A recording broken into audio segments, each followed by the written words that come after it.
Hi, my name's Debbie and I work for Healthwatch.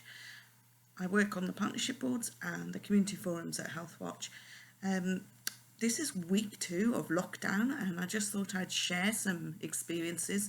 I support 2 adults with learning disabilities, one of them being my daughter, and they are living semi-independently. It's very difficult explaining to people with learning disability why they don't need to go out. They're used to having carers in, particularly my daughter used to having carers, and the young man is used to doing voluntary work. This has all stopped, obviously, due to the lockdown. And as of this week, I have stood my carers down too. This is more to do with protecting the carers, so they're out and about less. They also have other jobs and family members that they've got to protect too. Of course, the impact of this means that we have to put some more support in.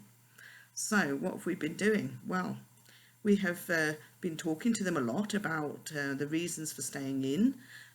My daughter finds it very difficult. The time span, she can't get her head around 12 weeks. She asks me every week, how much longer is it going on for? Although I've printed off some stuff from MenCap, which was very useful, some leaflets about what the coronavirus was, as well as talking to her in a very easy terms of how many, if every time she bumps into somebody, how many people she could be reinfecting or could be infecting her. I think because the shops are closed, it's helped a little bit because there isn't anything to go to. There's no cinema, nothing to go to. So, but on the other hand, they are bored. Another problem we've had is because they've moved during this lockdown period, they've moved, and getting the internet set up has been a problem. We had it booked, but however, none of the providers are actually answering telephone calls or anything, so nothing's happened. Luckily, a family member has managed to get me some sort of internet for them that's just on a mobile type internet, so they've got some way of keeping in touch.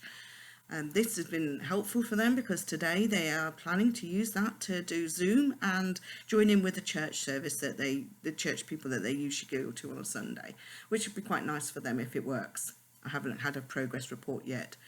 What I've been doing is obviously since standing the staff down, I've had to think hard how about we're going to support them, and obviously we're in and out of the house quite a bit for them.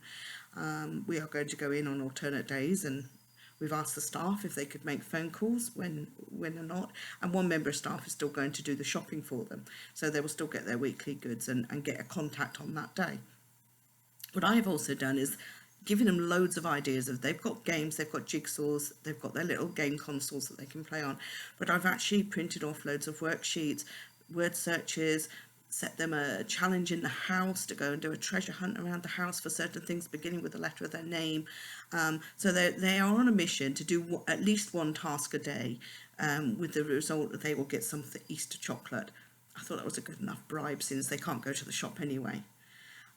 Keeping them at home is going to be a problem for the next 12 weeks. I am not sure what's going to happen, where if any of us become ill, myself, my husband, or either of them.